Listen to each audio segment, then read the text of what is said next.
एक और यहाँ पर फ्रंट पेज पर भर भर कर ये टॉपिक छापा गया और दुनिया भर की वीडियोस वायरल हो रही है यहाँ पर।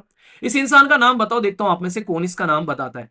ठीक है, तो यहाँ पर ये हमारे लिए खुशखबरी क्यों हुई, हमारे न्यूज़पेपर क्यों खुश हो रहे हैं इस चीज को लेकर। इसी के साथ में यहाँ पर धनगिरी विलेज अटैक 2023 में राजौरी डिस्ट्रिक्ट के अंदर में, रायसी बस अटैक जिसमें कई सारे लोगों की जान गई यहाँ पर, जो कि पाकिस्तान के अंदर ही यहाँ पर ये काम करते हैं। ठीक है, पर लेकिन हाँ, भारत का हमेशा से ये टारगेट रहता है कि टेररिस्ट एक्टिविटीज को किस तरीके से क्रैक डाउन किया जाए। एक और यहाँ पर फ्रंट पेज पर भर भर कर ये टॉपिक छापा गया और दुनिया भर की वीडियोस वायरल हो रही है यहाँ पर। इस इंसान का नाम बताओ, देखता हूं आप में से कौन इसका नाम बताता है। अगर पहचान लिया तो इसका मतलब आप लोग समझ सकते हैं कि कितना ये खराब इंसान है हमारे देश की, अगर आप लोग बात करो चीजों को लेकर। ठीक है, पर लेकिन इसके जो साथ में यहाँ पर ये इंसान है जो कि रिसेंटली अभी मारा गया है और यहाँ पर इसको मौत के घाट उतारा है किसी अननोन गनमैन ने। अननोन गनमैन को लेकर अभी कई सारी चीजें वायरल हो रही थी। किसी ने बोला कि पाकिस्तान, वो सॉरी, यूएसए की जो एजेंसी है भाई साहब वो मारे तो बोलते हैं उसने मारा है, इजराइल की एजेंसी है तो बोलते हैं मोसाद ने मारा है। भारत से अगर कोई किसी को टुलका दे, भारत की अगर हमारे देश के अंदर की जो एजेंसी है वो किसी को टुलका दे, तो हम लोग बताते नहीं कि हमने मारा है, हम लोग बोलते हैं अननोन आदमी ने मारा है। ठीक है ना तो ये कहते हैं कि जब जब अननोन आदमी आ जाए तो आप लोग समझ जाओ। तो ये जो हाफिज सईद है यहाँ पर, ये काफी खतरनाक इंसान है भारत के लिए, बहुत ही बड़े बड़े प्लान कर चुके हैं। तो इसका दाहिना हाथ माना जा रहा था यहाँ पर, जिसका नाम था यहाँ पर अबू कातिल। ठीक है, तो इसको अभी पाकिस्तान के अंदर मान दिया गया है एक गनमैन के द्वारा। तो कई सारी बातें बताई जा रही हैं, तो हमारे लिए क्या फायदेमंद है और यहाँ पर मैं ये क्यों लिख रखा है कि अगला नंबर 13। तो ये सारी बातें डिस्कस करूंगा जिससे आप लोग समझ पाओगे, क्योंकि टेररिज्म जो है आप लोग के सिलेबस का पार्ट है और इंडिया इससे बहुत ज्यादा इंपैक्टेड होता है। तो इसलिए आप लोगों को यहाँ पर इसके बारे में पता होना चाहिए। थोड़ी सी बातें समझते हैं पहले यहाँ पर। सबसे पहले तो एक ऑर्गेनाइजेशन है, ये टेररिस्ट ऑर्गेनाइजेशन है जिसका नाम है लश्कर ए तैयबा।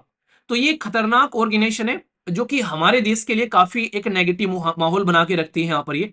तो ये पर्टिकुलर ऑर्गेनाइजेशन का कमांडर जिसका नाम है जिया उर रहमान।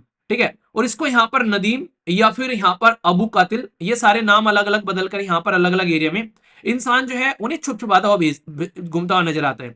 पाकिस्तान के अंदर में जो झेलम वाला रीजन है वहां पर किसी इंसान ने आकर इसको टुलका दिया। ठीक है, तो यहां पर ये हमारे लिए खुशखबरी क्यों हुई, हमारे न्यूज़पेपर क्यों खुश हो रहे हैं इस चीज को लेकर। तो वही बात है कि भाई साहब, जब कोई एक तरीके से नहीं, एक ऐसा इंसान जिससे खुन्नस खाए हम लोग बैठे हैं और वो दुनिया से अलविदा बोल जाए, तो खुशी का माहौल तो बनता ही है। तो यहाँ पर इंडियन जो सिक्योरिटी एजेंसी है वो इसको वांटेड लिस्ट में रखी हुई थी। क्यों? क्योंकि जम्मू एंड कश्मीर के अंदर में कई सारे टेरर अटैक ये इंसान पिछले टाइम में करा चुका था, जिससे कई सारे सिक्योरिटी गार्ड जो हैं जिनकी यहाँ पर एक तरीके से हमारे देश के अंदर भी जान गई थी। और जब इसके ऊपर में अटैक किया गया तो यहाँ भी ये भी सिक्योरिटी गार्ड लेकर घुमा करता था बंदा, हमारे देश के अंदर में कई सारे लोगों की जान गई। अब यहाँ पर इसकी इंटरेस्टिंग बात बताऊं, पाकिस्तान की खूबसूरती क्या है। पाकिस्तान की आर्मी के जो लोग हैं वो सिविल ड्रेस में इसको प्रोटेक्ट करते हुए नजर आएंगे आप लोगों को। यानी कि टेररिज्म इतना प्यारा है पाकिस्तान को कि उनकी आर्मी, भाई आर्मी की ड्रेस में उसको प्रोटेक्ट करेगी तो लोग पकड़ लेंगे कि यार ये क्या कर रहे हैं। ठीक है, पाकिस्तान की आर्मी टेररिस्ट को प्रोटेक्ट कर रही है, पर लेकिन पाकिस्तान की आर्मी के जो ट्रेन कमांडर हैं वो यहाँ पर आज की डेट में यहाँ पर सिविल ड्रेस में ऐसे ऐसे टेररिस्ट को यहाँ पर एक सपोर्ट देते हुए नजर आते हैं। तो इससे अंदाजा लगा सकते हैं कि ग्राउंड लेवल पर उनकी पकड़ कैसी है यहाँ पर। और ये जो पर्टिकुलर इंसान है ये दुनिया भर में टेररिज्म फैलाते हैं। इवन ये मनाया जा रहा है कि यहाँ पर जो 26/11 हाफिज सईद जो मास्टरमाइंड यहाँ पर था, ये उसका काफी क्लोज इंसान था यहाँ पर। तो इस तरीके से आप लोग लगाइए यहाँ पर कि बहुत ही क्लोज एक तरीके से राइट हैंड टाइप का इंसान जो है वहां से चला गया। और एलईटी के बहुत सारे ऑपरेशन जैसे पुंछ और रजौरी में काफी सारे मल्टीपल टेरर अटैक यहाँ पर, जम्मू एंड कश्मीर में 2000 में 2005 में कई सारे एरिया में यहाँ पर इनके द्वारा हरकतें की गई यहाँ पर। और कई जगह इन्होंने अपना नेटवर्क बना रखा था हमारे देश के अंदर में। तो इससे आप लोग समझ सकते हैं कि हमको कितना सुकून मिला होगा। इसी के साथ में यहाँ पर धनगिरी विलेज अटैक 2023 में राजौरी डिस्ट्रिक्ट के अंदर में, रायसी बस अटैक जिसमें कई सारे लोगों की जान गई यहाँ पर, और कई सारे और आप लोगों को देखने को मिलेंगे। ये हैंडल करते थे पर्टिकुलर पाकिस्तानी जो खासकर पाक ऑक्युपाइड एरिया और पाकिस्तान की सिंध प्रोविंस से, और हमारे देश के ऊपर में काफी नेगेटिव इसका इंपैक्ट पड़ा करता था, जिससे बार बार ये रहता था कि यार हमारे देश के अंदर में कुछ ना कुछ अनहोनी हो जाती थी और लोगों की जान चली जाती थी। तो इसीलिए यहाँ पर इस इंसान के जाने से हम लोग चीजों को सेलिब्रेट कर रहे हैं। ठीक है, सेलिब्रेट तो करना बनता है यार, तो वही सेलिब्रेशन चल रहा है।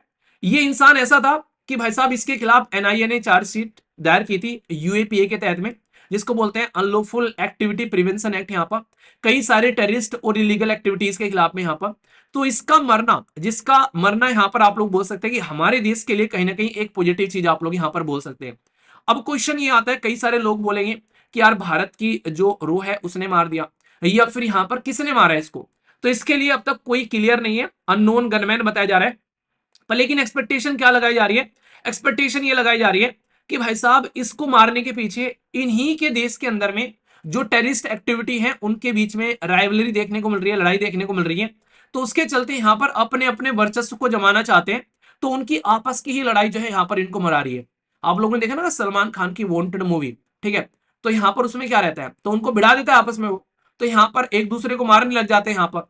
और मारने के पीछे कई सारे रीजन हो सकते हैं कि तू मेरे एरिया में घुस गया, ये मेरा एरिया था, यहाँ मुझे वसूली करनी थी। तो इसके चलते कई बार अपना वर्चस्व बनाना, और हो सकता है कि भाई साहब ये इंस्पिरेशन आ रही हो अफगानिस्तान से भी कि वहां पर टेररिस्ट ग्रुप जो है पावर में जमा बैठा है, तो क्यों ना हम भी मजे ले रहे यहाँ पर, ले ले ले ले मजा ले, जिंदगी का मजा ले, तो वो वाली बात इनकी भी चल रही होगी यहाँ पर। तो अभी ये समझ में नहीं आ रहा कि इनकी इंटरनल राइवलरी बताई जा रही है टेररिज्म को लेकर, जो कि पाकिस्तान के अंदर ही यहाँ पर ये काम करते हैं, ठीक है। पर लेकिन हाँ, भारत का हमेशा से ये टारगेट रहता है कि टेररिस्ट एक्टिविटीज को किस तरीके से क्रैक डाउन किया जाए, ताकि उनका डिसमेंटल हो जाए, यानी कि ग्राउंड ब्रेक का जो नेटवर्क है वो खत्म हो जाए, और हम लोग शांति की सांस लेते हुए अपने देश को शानदार तरीके से आगे लेकर चले। अब ये इंसान जिस दिन मरेगा, उस दिन भाई साहब होली और दिवाली एक दिन एक साथ में सेलिब्रेट करेंगे, होली दिवाली और ईद हमारे देश के अंदर में सब सेलिब्रेट करेंगे, क्योंकि बहुत सारे लोगों की जान इसने ली है, और ये कभी भी हिंदू मुस्लिम सिख ईसाई ये रिलीजन को देखकर नहीं अटैक करते हैं। आप लोगों ने देखा होगा जहां जहां भी अटैक हुए आज तक का, उसमें बहुत सारे हमारे देश के लोग मारे गए हैं, अगर आप लोग मजहब को साइड में रख दो। तो ये पॉजिटिव चीज आप लोग यहाँ पर देख सकते हैं, तो इससे आप लोग समझिए, ठीक है। सर ऑफर आज और दे दीजिए एनसीईआरटी का, इसकी खुशी में, मरने की खुशी में या फिर वैसे ही बोल रहे हो, मरने की खुशी में ऑफर चाहिए या फिर वैसे ही बोल रहे हो मैंने कहा मरने की खुशी में तो नहीं चाहिए ऑफर, की मर गया सर सेलिब्रेट कर लेते हैं हम लोग, ऑफर दे दो चलिए, मेरी हेल्थ यार थोड़ी सी मतलब अभी है, फीवर था, रात मैंने गोली ले ली थी, तो अभी थोड़ा सा कंट्रोल है, तो मैंने एक्सरसाइज भी कर ली थोड़ी सी, तो पसीना सा निकल गया शरीर में से, तो अब थोड़ा बेटर लग रहा है, ठीक है।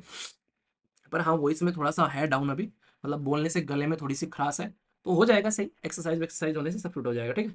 तो मौसम चेंज हो रहा है, आप लोग भी थोड़ा सा ध्यान रखिए, क्योंकि सारी चीज़ें बेकार हो जाती हैं, चीज़ें रुकनी नहीं चाहिए, एटलीस्ट इतना कंट्रोल आप लोग की बॉडी पर होना चाहिए।